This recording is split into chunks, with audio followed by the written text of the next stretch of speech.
அஸ்ஸலாமு அலைக்கும் வரஹ்மத்துல்லாஹி தஆலா வபரகாத்துஹு. பிஸ்மில்லாஹிர் ரஹ்மானிர் ரஹீம். அன் ஆயிஷா ரலியல்லாஹு தஆலா அன்ஹா அனின் நபி ஸல்லல்லாஹு அலைஹி வஸல்லம் قال إن الرفق لا يكون في شيء إلا زانه ولا ينزع من شيء إلا شانه. ரவாஹு முஸ்லிமுன். அன்னை ஆயிஷா ரலியல்லாஹு தஆலா அன்ஹா அவர்கள் அறிவிப்பு செய்கிறார்கள், நளினம் இருக்கிறதே எந்த ஒன்றிலே இருந்தாலும் அந்த ஒன்றை அலங்கரிக்க செய்யும். நளினம் என்பது இல்லாமல் போய்விட்டால், மெல்லினம் என்பது இல்லாமல் போய்விட்டால் எந்த ஒன்றையும் அது அசிங்கப்படுத்திவிடும் என்று நபிகள் நாயகம் ஸல்லல்லாஹு அலைஹி வஸல்லம் அவர்கள் நம்பினார். நம்முடைய வாழ்க்கையில் நாம் ரிஃப்கை கடைபிடிக்க வேண்டும். ரிஃப்கு என்றால் நளினமாக நடந்து கொள்வது, மென்மையாக நடந்து கொள்வது, சகிப்புத்தன்மையோடு நடந்து கொள்வது, சாணக்கியத்தோடு நடந்து கொள்வது. இதற்குத்தான் ரிஃப்கு என்பார்கள். இதற்கு மற்றொரு வார்த்தை ஹில்மு என்று இருக்கிறது. சபர் என்றாலும் பொறுமைதான், சகிப்புத்தான். ஹில்மு என்றாலும் பொறுமைதான், சகிப்புத்தான். ஆனால் இரண்டுக்கும் இடையிலே வித்தியாசம் இருக்கிறது. சபரை விட ஹில்மு என்பது அது கொஞ்சம் உயர்வான ஒரு விஷயமாக இருக்கிறது. ஒரு மனுஷன் இயற்கையாக அவனுக்கு ஏற்படக்கூடிய அந்த கோபத்திலிருந்து தம்முடைய மனசை கட்டுப்படுத்தி கொள்வது, தன்னுடைய இயல்பை சீர் செய்து கொள்வது, தடாரடியாக நடப்பதில்லை, ஆக்கிரசத்தோடு நடப்பதில்லை. அதற்குத்தான் ஹில்மு என்பார்கள். ஹில்முக்குள் சபர் இருக்கிறது மட்டுமல்ல, நிதானம் இருக்கும், அமைதி இருக்கும், கம்பீரம் இருக்கும், கோபப்பட அவனுக்கு வாய்ப்பு இருக்கும், இந்த சக்தி இருக்கும். இருந்தபோதும் கூட கோபப்பட வேண்டிய நிலையிலையும் கூட கோபப்படாமல் இருக்கிறது, அறிவுபூர்வமாக நடந்து கொள்வது. அதுதான் ஹில்மு என்பார்கள். ஹில்மு என்றால் அறிவுபூர்வமாக நடந்து கொள்வது. இந்த நேரத்தில் பலரும் உணர்ச்சி வசப்பட்டு பேசிக்கொண்டிருக்கிறார்கள், கோபப்பட்டு பேசிக்கொண்டிருக்கிறார்கள். அவர்களை போன்று நாமும் கோபப்பட்டு விடக்கூடாது, உணர்ச்சி வசப்பட்டு விடக்கூடாது. நிலைமை மிகவும் சீரியஸாக ஆகிவிடும், விளைவு மோசமாக ஆகிவிடும் என்பதை நன்கு ஊகித்து அறிந்து பொறுமையை மேற்கொள்வது, அதற்குத்தான் ஹில்மு என்பார்கள். ஹில்மிலே அனாத் என்கின்ற அந்த நிதானம் இருக்கும், அமைதி இருக்கும், அது நம்முடைய அழகை அதிகப்படுத்தக்கூடியதாக இருக்கும். இந்த நேரத்திலையும் கூட இந்த மனிதன் கோவப்படாமல் இருக்கிறானே, ஆத்திரப்படாமல் இருக்கிறானே, உணர்ச்சி வசப்படாமல் இருக்கிறானே என்று மக்கள் வியக்கும் அளவுக்கு இருக்கும். ஒரு பேருந்தில் பிரயாணம் பண்ணி கொண்டிருக்கிறோம். ஒரு பேசஞ்சர் கண்டக்டரை வசைபாடுகிறார். கண்டக்டர் அமைதியாக இருக்கிறார், ஒன்றுமே பேசவில்லை. ஒரு விஷயம் அந்த விஷய விவாத பொருளாக மாறியிருக்கிறது. சற்று நேரம் ஆனது, யார் வசைபாடினாரோ அவரை சுற்றி உள்ளவர்கள் அவரை வசைபாட ஆரம்பித்து விட்டார்கள். இவ்வளவு பேசுகிறாய், அவர் வாய் திறக்கவே இல்லை, கண்டக்டர் வாய் திறக்கவே இல்லை, பேசிக்கொண்டே இருக்கிறாயே, உன்னை தூக்கி பஸ்ஸில் வந்து வீசிவிடும், வெளியே வீசிவிடுவோம், ஞாபகத்தில் வைத்துக்கொள் என்று 4 பேர் அவரை வசைபாட அவர் அமைதியாக ஆகிறார். அங்கே அந்த கண்டக்டருடைய அந்த சாணக்கியத்தை பார்க்கிறோம், அந்த பொறுமையை பார்க்கிறோம். நாம் பொறுமை செய்கிற போது நமக்கு 4 பேருடைய உதவி கிடைக்கும் என்பதை விட அல்லாஹ்வுடைய உதவி கிடைக்கும். ஹில்மிலே அப்படிப்பட்ட ஒரு தன்மை இருக்கிறது. இப்னு அப்பாஸ் ரலியல்லாஹு அன்ஹு அவருடைய அறிவிப்பு மிகவும் பிரபல்யமான ஒரு அறிவிப்பு. அஷஜ்ஜி என்கின்ற ஒரு தலைவர் பெருமானார் ரசூலே கரீம் ஸல்லல்லாஹு அலைஹி வஸல்லம் அவர்களை காண வந்தபோது, உம்மிடத்தில் 2 நற்குணங்கள் இருக்கின்றன, அல்லாஹும் அல்லாஹ்வுடைய திருத்தூதரும் அந்த நற்குணங்களை நேசிக்கிறார்கள், விரும்புகிறார்கள். நம்பர் 1 அல் ஹில்மு, உம்மிடத்தில் இருக்கக்கூடிய அந்த சகிப்புத்தன்மை, பொறுமை, அமைதி. நம்பர் 2 வல் அனாத், நிதானம் என்று சொன்னார்கள் நபிகள் நாயகம். நம்மிடத்தில் அந்த குணங்கள் இருக்கிறதா என்று பார்க்க வேண்டும். குடும்பத்தில் சில சமயங்களில் நாம் கோபப்படுகிற ஒரு சூழ்நிலை ஏற்படும், மக்கள் மத்தியில் கோபப்படக்கூடிய ஒரு சூழ்நிலை ஏற்படும்.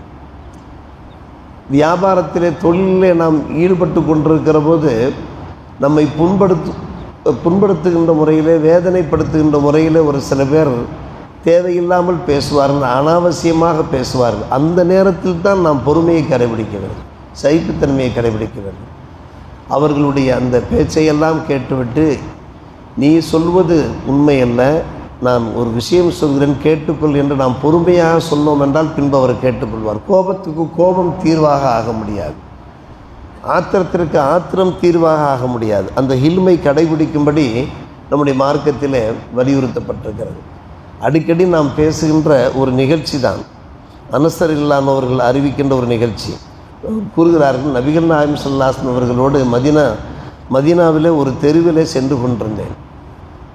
சென்று கொண்டிருக்கிற போது பின்னாடி ஒரு ஆராபி நபி ஸல்லல்லாஹு அலைஹி வஸல்லம் அவர்களுக்கு பின்னால் வந்து நபி அவர்கள் ஒரு ஷால் அணிந்திருந்தார்கள். வேகமாக பிடித்து இழுத்தார்.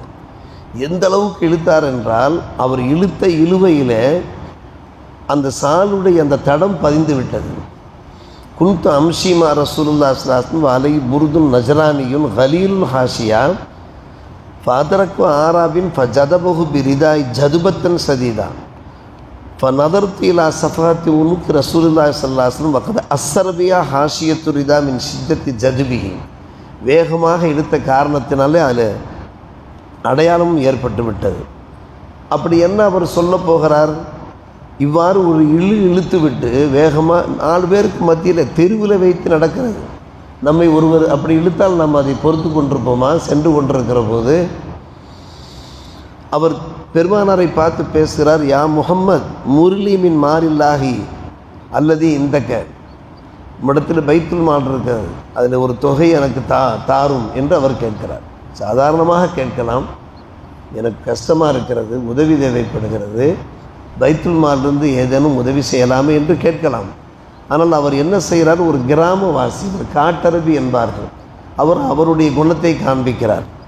பல்தப்பத்த இலை நபி அவர்கள் திரும்பினார்கள், பதகிக்க சிரித்தார்கள் என்று வருகிறது. இது நேர்மாறான ஒரு விஷயம். கோபப்படாமல் இருப்பது வேறு விஷயம், சிரிப்பது வேறு விஷயம். அந்த நேரத்திலையும் பெருமானாருடைய நாவிலே இருந்து சிரிப்பு வருகிறது என்றால் அது மிகவும் வியக்கத்தக்க ஒரு விஷயம். சொல்லிவிட்டு சும்மா அமரலகு பி அத்தாயின் நண்பரிடத்தில் சொன்னார்கள், பைத்துல் மாலிருந்து இந்த நண்பருக்கு ஏதாவது உதவி செய்யுங்கள் என்று சொன்னார்கள். சற்று யோசித்து பார்க்கிறோம். கோபப்படுகிற நேரத்திலையும் கூட, ஆத்திரப்பட வேண்டிய நேரத்திலையும் கூட பெருமானார் ரசூலே கரீம் ஸல்லல்லாஹு அலைஹி வஸல்லம் அவர்கள் எப்படி நடந்து கொள்கிறார்கள் என்பதை நாம் பார்க்கிறோம். இன்னும் பிரபல்யமான சம்பவம் தான், நம்ம அடிக்கடி கேள்விப்பட்ட ஒரு சம்பவம். பள்ளிவாசல்லையே ஒருவர் ஒரு ஆராபி மூத்திரம் சிறுநீர் கழிக்கிறார். நண்பர்கள் தடுக்கப் போகிறார்கள். நண்பர்களை தடுத்து விடுகிறார்கள். நபிகள் நாயகம் அமைதியாக இருங்கள், அவர் முழுமையாக சிறுநீர் கழித்து முடிக்கட்டும். பின்பு அந்த நண்பரை அழைத்து அந்த நண்பருக்கு நல்லுபதேசம் செய்கிறார்கள். நண்பரே, இது அல்லாஹுடைய பள்ளிவாசல், பாத்ரூம் போவதற்கு சிறுநீர் கழிப்பதற்கு என்ற இடங்கள் இருக்கின்றன. நீங்கள் பள்ளிவாசல்லே ஒரு பகுதியில் நீங்கள் சிறுநீர் கழிக்கிறீர்களே என்று சொன்ன நாயகம் ஒரு பக்கெட் தண்ணீர் கொண்டு வர சொல்லி அந்த இடத்துல ஊற்ற மண்ணுக்குள் அந்த மூத்திரம் சென்று விடுகிறது. நண்பர்களை பார்த்து சொன்னார்கள், நீங்கள் மக்களுக்கு சிரமம் தருவதற்காக வேண்டி அனுப்பப்படவில்லை, மக்களை நீங்கள் மென்மையாக கையாள வேண்டும், நளினமாக கையாள வேண்டும் என்று நண்பர்களை பார்த்து சொன்ன அந்த நிகழ்ச்சி மிக பிரபல்யமான நிகழ்ச்சி. அந்த ஆராபிக்கு இது ஆச்சரியமாகிவிட்டது. அவர் தம்முடைய கவுமிடத்தில் சென்று சொன்னார், இப்படி ஒரு நல்ல மனிதரை நான் பார்த்தேன். கோபப்பட வேண்டிய சந்தர்ப்பத்திலே மிக பொறுமையான முறையில் அமைதியாக பேசுகிற ஒரு நண்பரை பார்த்தேன். வாருங்கள் எல்லோரும் இஸ்லாத்தை ஏற்கலாம் என்று ஒரு கூட்டமே இஸ்லாத்தை ஏற்கிறார்கள்.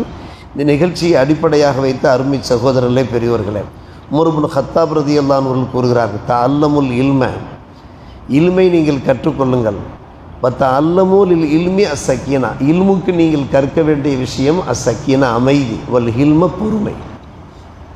இல்மிலே பல விஷயங்களை கற்றுக்கொள்ளலாம். அந்த நேரத்தில் உங்களுக்கு தேவையான ஒரு விஷயம் அமைதி இருக்க வேண்டும், பொறுமை இருக்க வேண்டும், சகிப்புத்தன்மை இருக்க வேண்டும். உமர் இப்னு கத்தாப் ரலியல்லாஹு அன்ஹு அவர்கள் கூறுகிறார்கள். அலி இப்னு அபீ தாலிப் ரலியல்லாஹு அன்ஹு அவர்கள் கூறுகிறார்கள், லைசல் ஹைரு ஐ யக்ஸுர மாலுக்க வலதுக்க, செல்வம் அதிகமாக இருப்பது, பிள்ளைகள் அதிகமாக இருப்பது, அதில் தான் உனக்கு ஹைர் இருக்கிறது என்று நீ விளங்காத. வலாக்கின்னல் ஹைர், உனக்கு எதில் ஹைர் இருக்கிறது, நன்மை இருக்கிறது என்று கேட்டால் ஐ யக்ஸுர இல்முக்க, இல்மு அதிகரிக்க வேண்டும், யௌதும ஹில்முக்க, ஹில்மு மேம்பட வேண்டும் என்று சொன்னார். எந்த ஹில்மை பற்றி, எந்த பொறுமையை பற்றி நாம் பேசிக்கொண்டிருக்கிறோமோ அந்த பொறுமை மேம்பட வேண்டும் என்கிறார்கள். சொல்வது யார்? அலி இப்னு அபீ தாலிப். இன்றைய காலகட்டத்தில் இது கடைபிடிக்க வேண்டிய ஒரு விஷயம். கோபப்படுகின்ற காலகட்டங்கள்லாம் வரும். அந்த காலகட்டங்களில் கோபம், நாம் எல்லோரும் போல நாம் கோபப்படாமல் அமைதியாக இருந்து அமைதிப்படுத்தி நாம் கோபப்படாமல், நமக்கு எதிராகவே சில சொற்கள் தீக்கணங்கள் போல வீசப்படும், அந்த நேரத்திலும் கூட நாம் பொறுமையாக இருந்து அதை நாம் சமாளிக்க வேண்டும். இன்னும் பிரபலியமான சம்பவம் தான் அபூபக்கர் சித்திக் ரலியல்லாஹு அவர்கள் பெருமானாரோடு அமர்ந்திருக்கிறார்கள். ஒருவர் வருகிறார், அபூபக்கர் சித்திக் ரலியல்லாஹு அவர்களை கண்ணா பின்னா என்று ஏசுகிறார். சம்பந்தமே இல்லாமல் இல்லாததையும் பொல்லாததையும் சொல்லி ஏசுகிறார். முதல் முறையாக அமைதியாக இருந்தார்கள் அபூபக்கர் சித்திக் ரலியல்லாஹு அவர்கள். மறுபடியும் அவர் ஏச ஆரம்பித்து அபூபக்கர் ரலியல்லாஹுடைய அந்த இதயத்தை காயப்படுத்தினார். பொறுமையாக இருந்தார்கள். மூன்றாம் முறையாகவும் பேச ஆரம்பித்தார். அந்த மனிதர் திட்ட ஆரம்பிக்கிறார். அபூபக்கர் சித்திக் ரலியல்லாஹு அவர்களை திட்ட ஆரம்பிக்கிறார். அப்போது அபூபக்கர் தயாரானார்கள். எதற்கு தயாராகிறார்கள்? இவருக்கு பதிலடி கொடுக்க வேண்டும் என்று தயாராகிறார். பெருமானார் அங்கே இருக்கிறார்கள். இவ்வளவு பேசுகிறானே, இல்லாததையும் பொல்லாதையும் நம் மீது அவதூறை அள்ளி வீசுகிறானே, உடனே பதில் சொல்ல தயாராகிறார்கள். அதில் அபூபக்கர் சித்திக் ரலியல்லாஹு அவர்கள் பதில் சொல்ல ஃபாதாஹு சாலிசத்தன் ஃபன்தஸர நஃப்ஸி அபூபக்கர், பெருமானார் ரசூலே கரீம் ஸல்லல்லாஹு எழுந்து விட்டார், எழுந்து புறப்பட்டு விட்டார். இவ்வளவு நேரம் கூடவே இருந்தவர்கள் அந்த மனிதர் வசைபாடும்போது அபூபக்கர் சித்திக் அவர்கள் அமைதியாக இருக்கிற போது இதுவரையும் பெருமானார் உடன் இருந்தவர்கள் கிளம்பினார்கள். அபூபக்கர் சித்திக் அவர்களுக்கு அதிர்ச்சியாக ஆகிவிட்டது.